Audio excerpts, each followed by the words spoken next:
as well. Yeah. The world has changed. America has changed.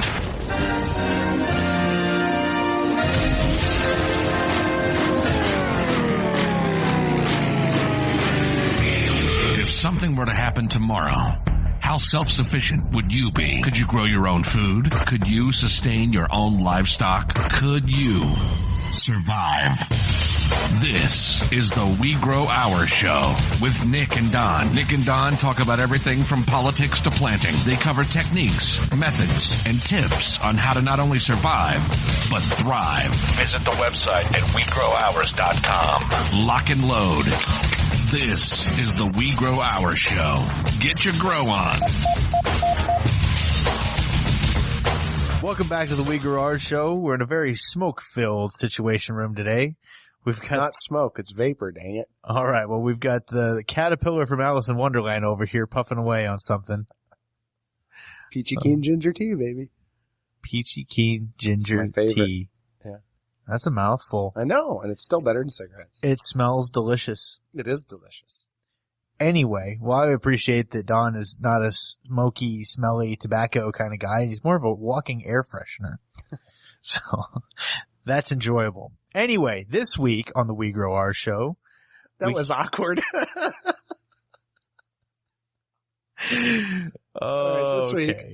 This week on the We Grow Our Show, we are overcoming some awkwardness in the studio. I don't know what it is, but there's an aura. We're going to talk about some frequently asked questions.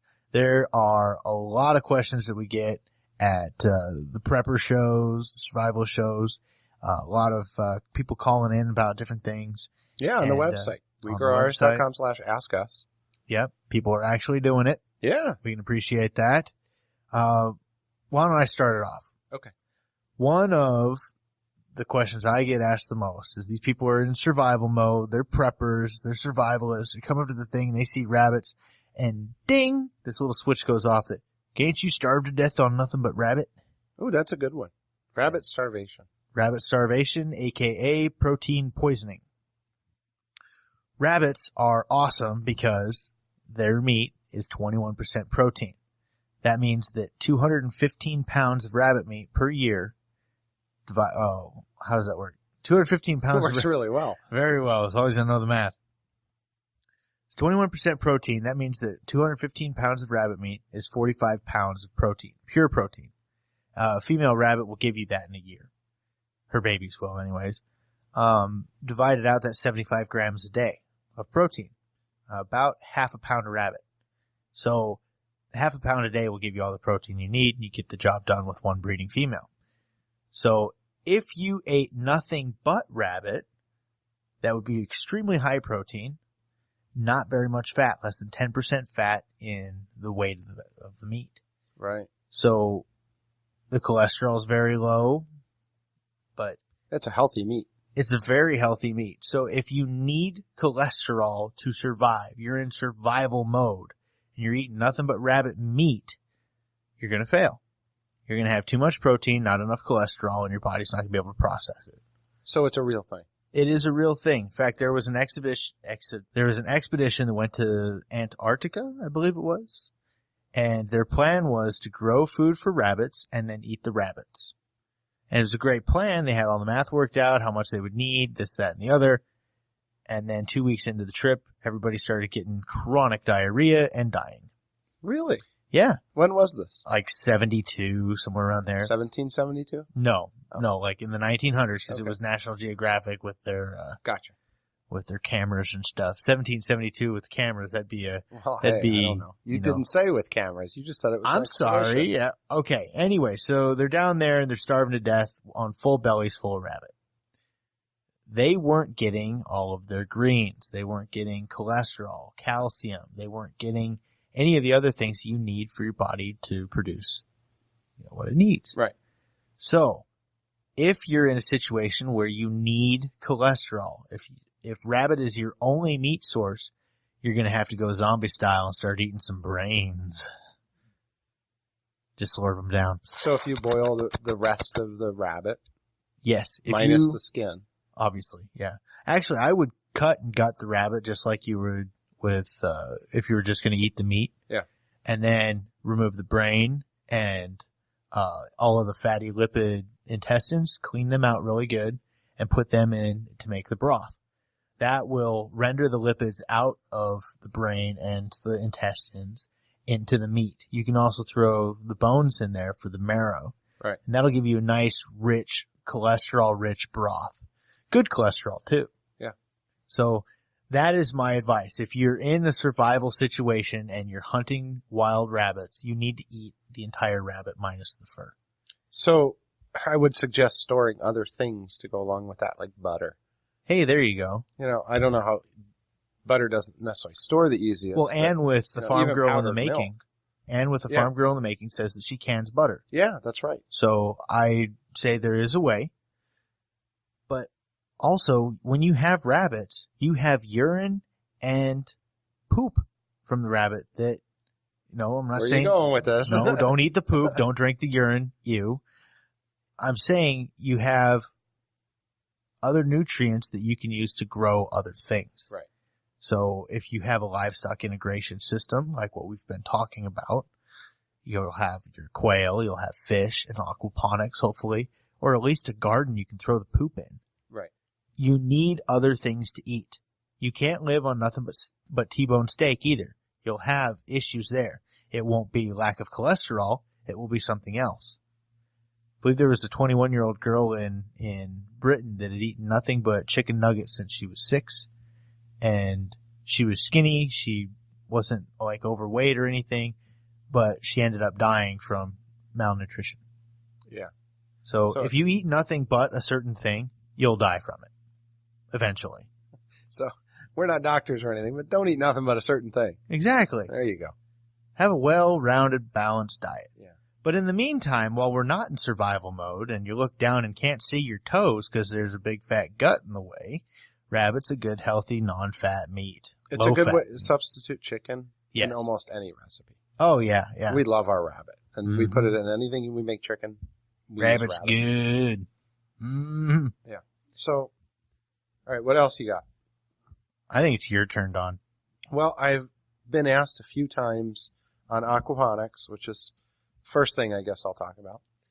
So when it comes to aquaponics, if you don't like fish, should you still do it?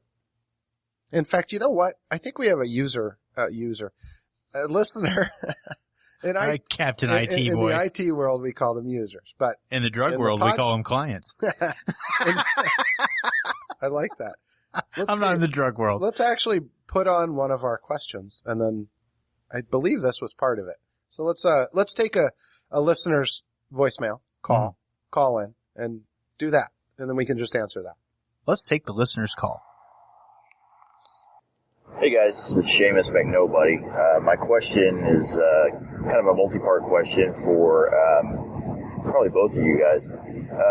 We are looking at a small piece of land with a house right in the middle of a little over 2 acres, set a few miles out from the city that we currently live in. We have backyard rabbits and chickens now, and also some a honeybee hive on our very tiny city property. And if we buy this place, we'll be looking to get into some dairy goats, possibly dual-purpose dairy and meat goat.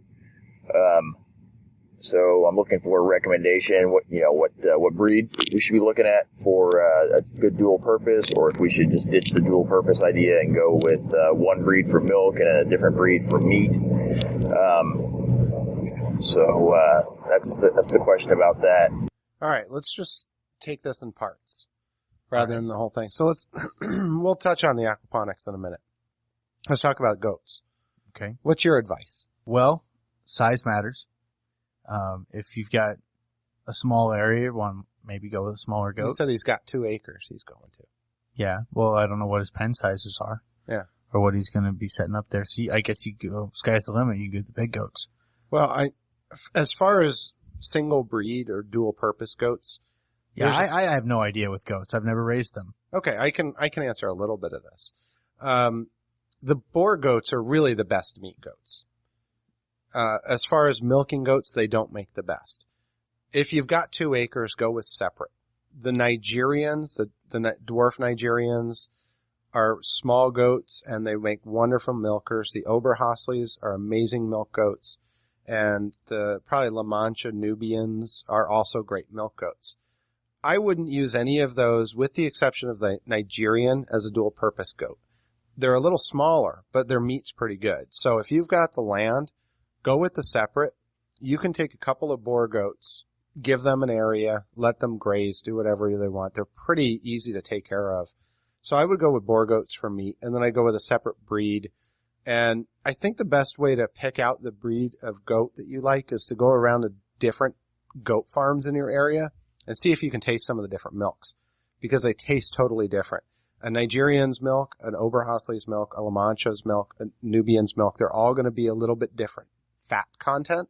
So go with the one that you feel is tastes the best and that you like the best. And it really doesn't need to be many goats for milk.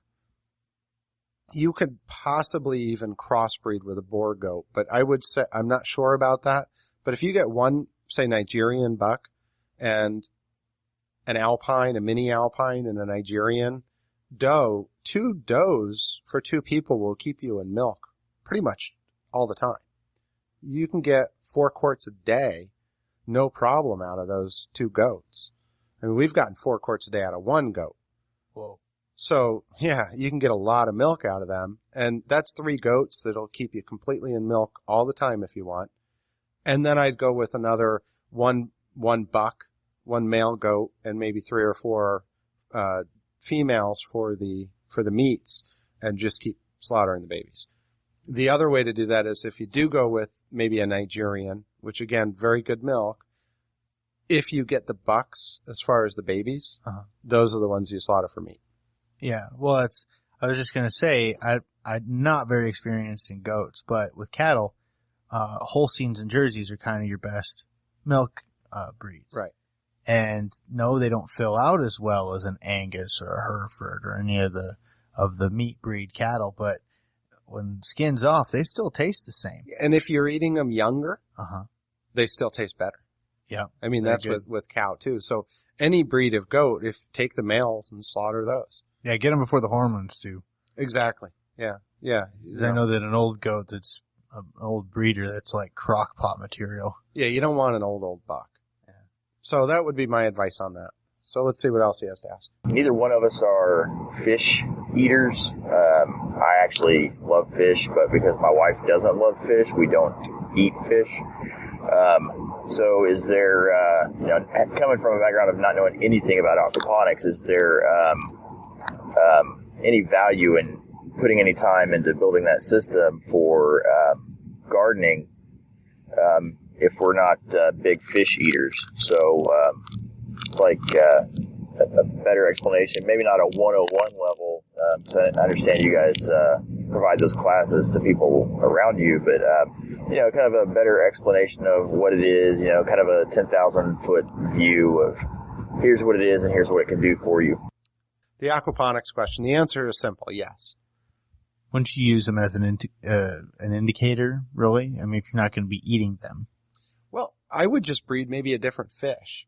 Use some mosquito fish or some koi, or a combination of those. The mosquito fish will help keep the mosquitoes down, provide all the nutrients you need, and if you throw some koi in there, they're decorative, and you can sell them for a whole lot of money if you get the right koi.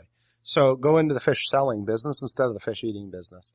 Your garden is still going to produce, again, I'm going to use this loosely, up to 10 times the yield that a traditional garden will. I'm going to say you're probably going to get more than 3 to 5 times the yield. But yeah, it's worth it.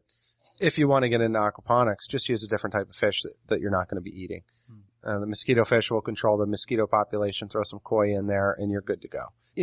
I think having tilapia around, even though you guys might not be fish eaters, if you're looking at this as from a homesteading standpoint and a prepping standpoint, you got them if you need them. Exactly. You don't need to eat them.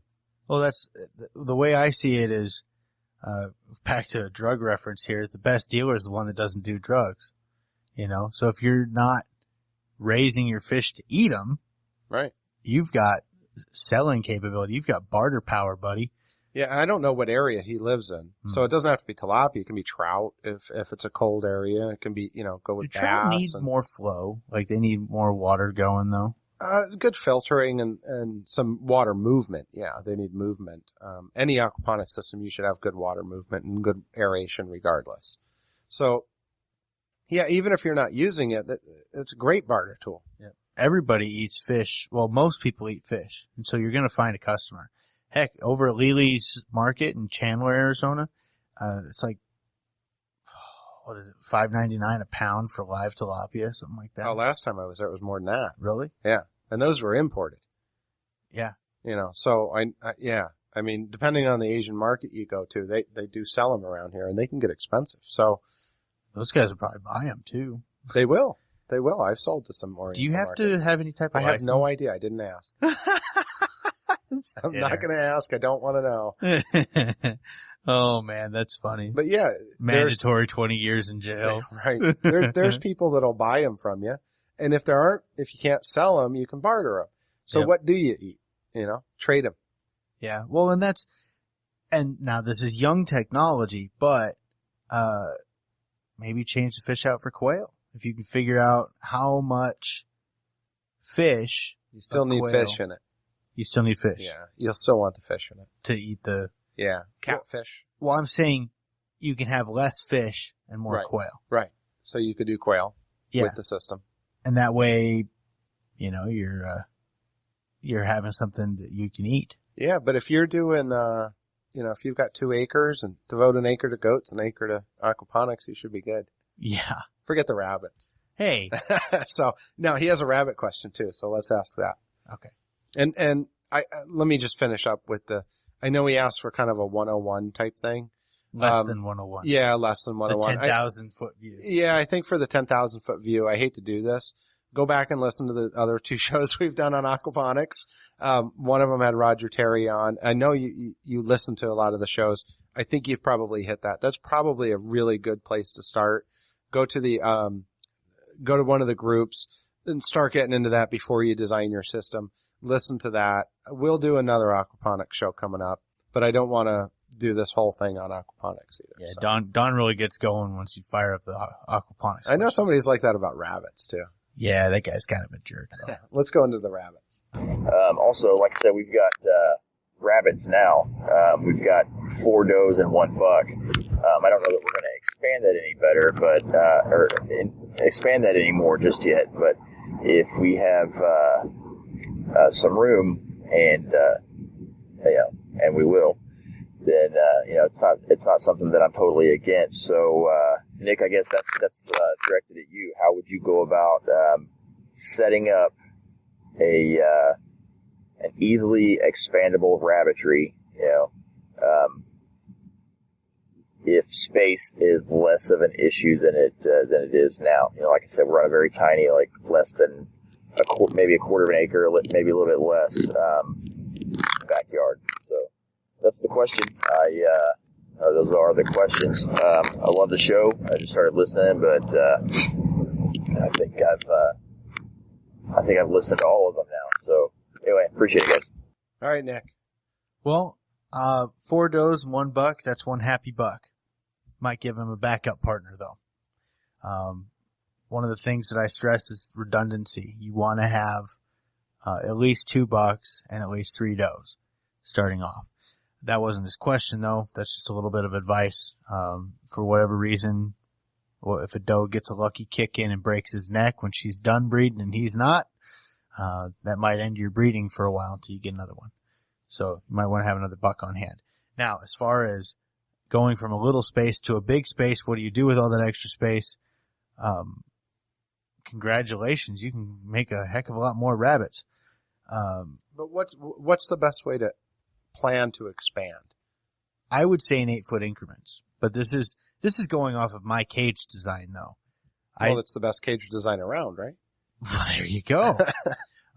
Depending on your setup, if you're doing a colony style, fence off an area and let them go, and they'll take care of the rest. But again, that's like a 33% drop in productivity. Yeah, I don't know if you know, my brother, Roger, we've had him on the podcast.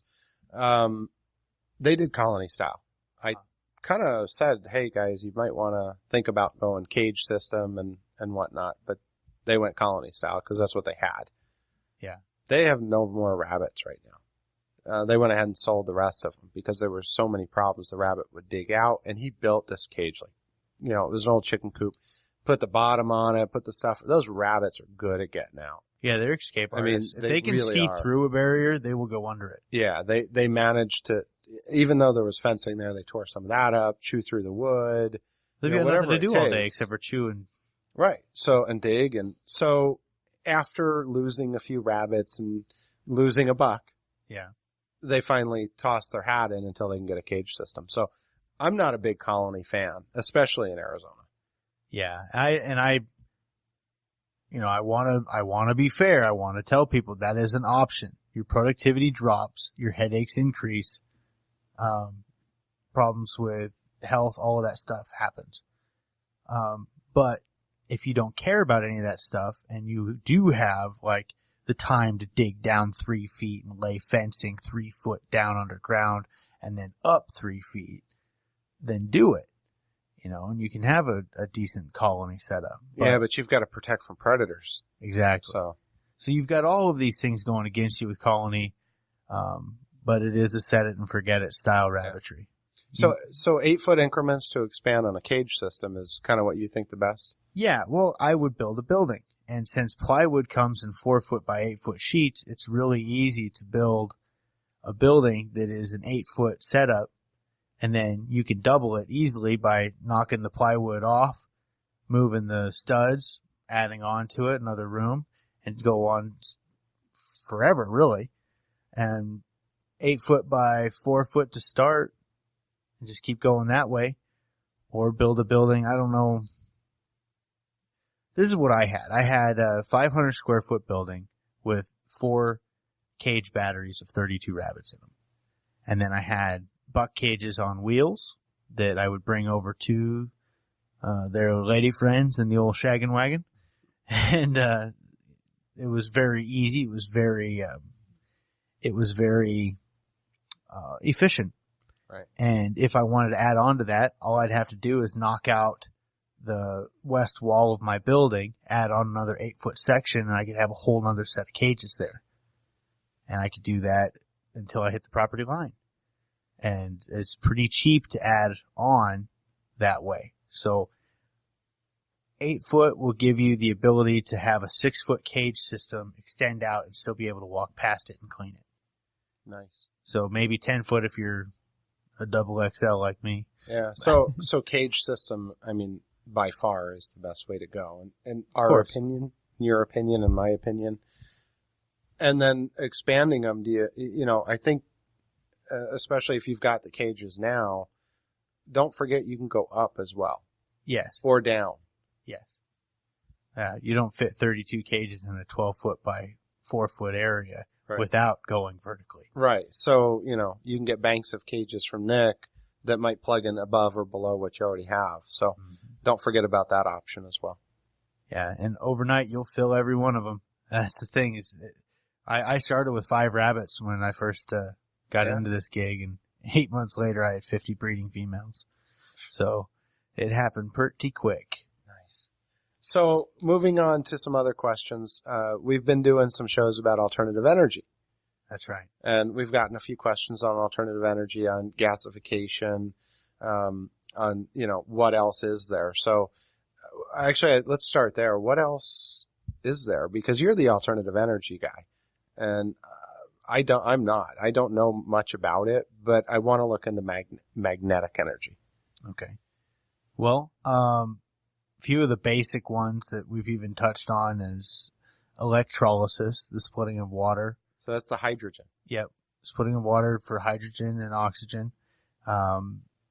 There's some mixed theories out there. There's a lot of people that are, Stanley Meyer's disciples, if you will, that, he's the guy that back in the late 70s that claimed to have a vehicle that ran on nothing but water. Did you see I posted a link about a saltwater vehicle? Not a boat. Not this a was boat. An awesome looking car. Yeah, it looked like a Maserati or something. Yeah, yeah. and salt water is going to be different. There's probably some chemical reactions that are happening that are other than the HHO gas that Stanley Meyer was producing. Right. Basically, Stanley Meyer had a way of controlling pulsing the energy through his device, his generator, and it would split the water molecules at an efficient rate instead of just dumping tons of current into the water and watching them split.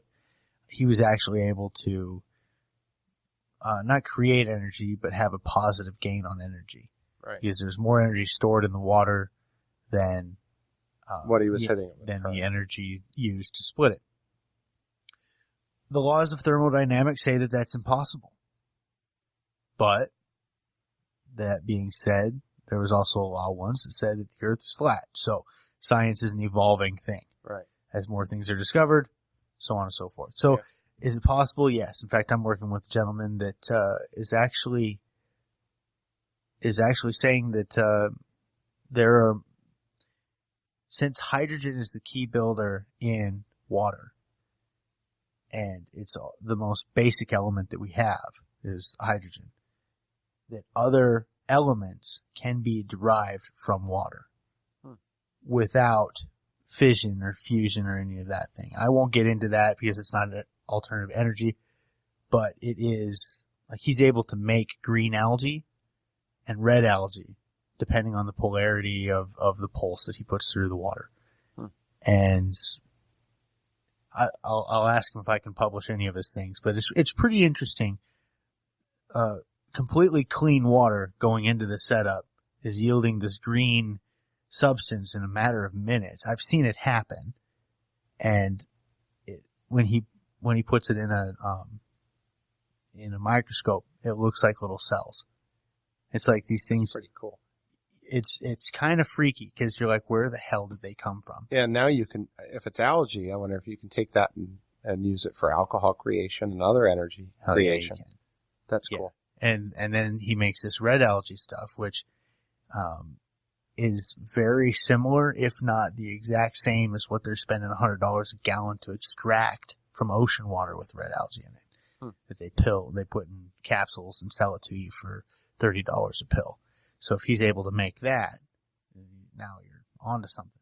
Wow. So yeah, there's a lot of, so what else, all right, other than that, what other energy let's sources? go back to the energy sources. So if you guys want to hear more about that, maybe that's something we can invite him on. I would love to have him on and learn about that. I think it's going to be way over my head. The dude is super nerd and I love him. He's awesome. He's like the epitome of nerd. I want to see some video. I want to come over and see this. I don't want to see videos. I want to see this stuff being created. You have to get me in that loop on that. Oh yeah, we'll invite you over. Wow. Anyway, moving on. I played around with that stuff when I was younger. Then that kicked me over into biodiesel. Biodiesel is great. If you take used vegetable oil, filter so it doesn't have chunks of fried chicken in it and other contaminants, you have to use methanol to cut it and then harvest the methanol back out of it. But you can run a diesel truck on used vegetable oil, on any diesel. So biodiesel is, and it's even available now commercially in some areas, so. The problem is finding the used vegetable oil. Now that the trap cleaning companies are fighting for, this stuff because so many people were going out there and grabbing it. Right. That they're actually locking the dumpster so people don't take their garbage. Yeah. There are other ways of getting biodiesel. In fact, this is one of the only times that I do believe in genetic modification of an organism, is when they took algae and they genetically modified it so that when it reproduced, it would be a lipid. The lipid that it contains would be the same as diesel fuel and jet fuel. Wow. So, yeah, the oil that's in algae is very similar to crude oil.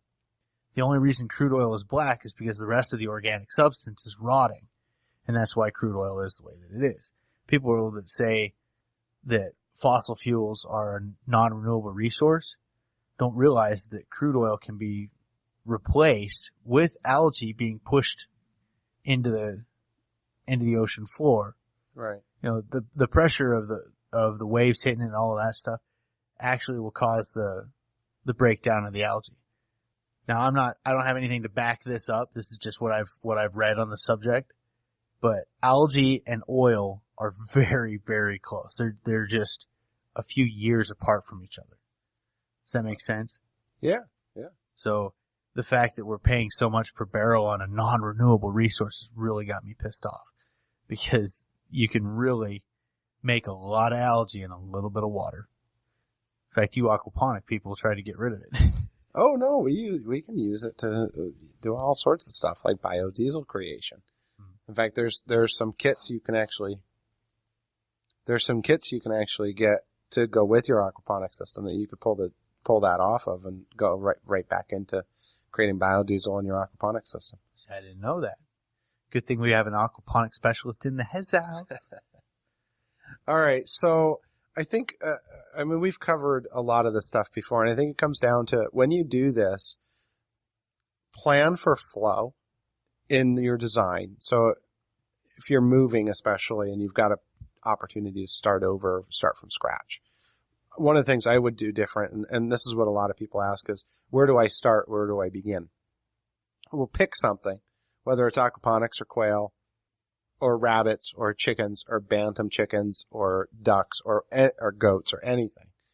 Pick that one thing and experiment a little bit, get it going, and then see what you're doing with your waste after you've started. See what you're doing with your feed as you go, and then start designing that system to flow together. So if you are using that waste in your garden, how easy is it to get it to your garden? So what container are you putting it in to move it there? Is there something that's going to make your life easier if you were to move that setup? So start with a good plan. Nick and I are available to help you guys out too. We're happy to do consulting and to help you out with planning stages of this. You know, if you're local to Arizona, we'll even come out and help you out. If you're not, we'll look at pictures and, you know, kind of help plan this stuff out, because we've done this. So I think that's a big question that I get, is how do I start? And it's not just what do I start with, but how. So what's your advice? Well, I started with rabbits, and I had no intention of being a homesteader when I started. Truly. I thought, I'm going to use these things to pelletize unorganized biomass, and then I'm going to eat their offspring, and that's where it's going to end. Till I sold a few. And then I became a greedy capitalist and started making lots and lots of rabbits and selling lots and lots of rabbits. By greedy capitalist, I mean, you know, I was a greedy capitalist. Yeah. That was basically it. So find something that you like. If you don't like feeding animals, hey, don't get into this. Bottom line. If you don't like planting gardens, I would look at aquaponics, because it's a heck of a lot easier than out there raking and hoeing and weeding and stuff. So starting off, pick something that you like. If you think quail, if you don't want to kill anything, but you just want eggs and you're living in an apartment, get a small quail cage, put it on your balcony. Yeah. Now, I've got a guy in Phoenix that's raising 800 pounds of rabbit a month in his little itty bitty apartment. That's awesome. Yeah. Crazy. Yeah. But he's doing it. So, yeah, he stepped that up. The first cage system that he got was 6, and he had it in this room there. And then he's added on to it since. So now he's going to start competing with me, I think, with the rabbits. Anyway. That's awesome. I can't imagine having to do that in a little apartment. Oh yeah. And well, what's cool is he's breaking so many rules over there. Yeah, I can't imagine the landlord would be happy. Well, he took the pipe for the automatic clean out goes through the wall and into his toilet. Like, right. He put on a second P-trap, so it's going down that way. He's not saving any of the waste, it's just going away. But you walk into the room, you don't smell anything. I mean, you can tell there's animals there, but it's not like right, it's not horrible. It's not like you walked into a piss storm. He's got it plumbed right in. That's just awesome. Could you imagine being the plumber, like, down on the lower level? Because it's like second story. Nice. A lot of volume to go through, right? There's a lot of water moving in there. Ton of friggin' rabbit turds. Like, who's flushing Cocoa Puffs? Oh, that's a lot of bunny poop. No, all right. So I think that's it. That's kind of, I think do you have any other questions that you can think of? Oh, there's always some at the prepper events that Oh gosh. The rabbit starvation one's probably my biggest question. Yeah. I get the... Oh, how to keep them cool. Okay, that's because this goes right into aquaponics too. Because you have to cool or heat, so. Yeah. The simple answer is, you have to condition the air to get them under 90 to survive, under 80 to breed. You can do that a few ways. Burlap sacks laying over top of the cages with a soaker hose and a fan going through is about as cheap and easy and redneck as you can go. That's what I've done. And that keeps them cool enough. You can apply that same knowledge to an opening in a doorway and do it for the whole building if you want to do that. Or a greenhouse. Or a greenhouse. Fans and material that'll hold water into the air. That's what you want. Right. A spongy type material. Even certain plastics will do. But Home Depot is just a couple minutes away from most people. You can always buy a swamp cooler pad or you can get a swamp cooler itself, and they're not that expensive. Yeah, they can be. Those Master Cool I have is pretty penny, but man, that thing is amazing. My father-in-law actually gave me my swamp cooler. Yeah. And I put it on this, it's like a 3-ton unit. It's huge. And the first thing I did was I took it to my house and put it on my rabbit shed that was 15 foot by 8 foot. And this thing was designed to cool a 4,000 square foot building. Right. And the rabbit that was closest to it was actually so cold she would chow through her food faster than anybody else. And she had this plush winter coat on and it's 120 degrees outside. She was so screwed up. She's like, what is going on? So I took a reading and exit temperature was like 68 degrees. Yeah. The thing was amazing.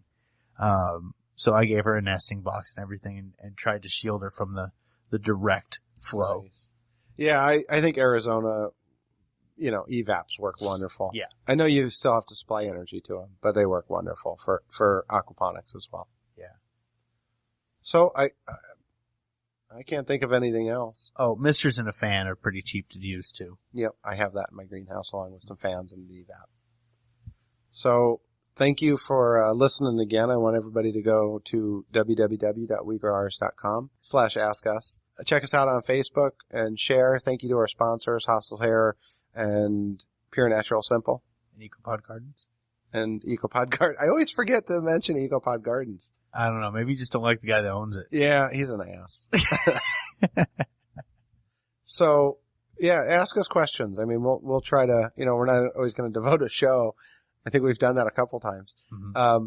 But we're going to try and get back to you guys as soon as possible via email or on the podcast. So we'd love to hear them. And if you'd rather not have your problems broadcast all over the place, you can still email us. Well, you can even still send us a voicemail and we'll get back to you. Just say, don't put this on the podcast. Yeah. I'd rather not be famous, please. Speaking of famous, we hit 80,000.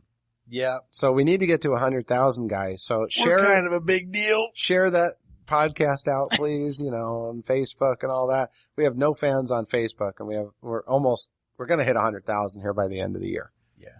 So we're excited. Woohoo. Yeehaw. Yeehaw. Oh, that reminds me. Are we, do we want to announce we're going to start consulting? Well, we kind of did. That's why I said they could contact us. Okay. Now I feel awkward because I wasn't really paying attention for that part. Hey, I found some software that we can actually help plan out backyards too.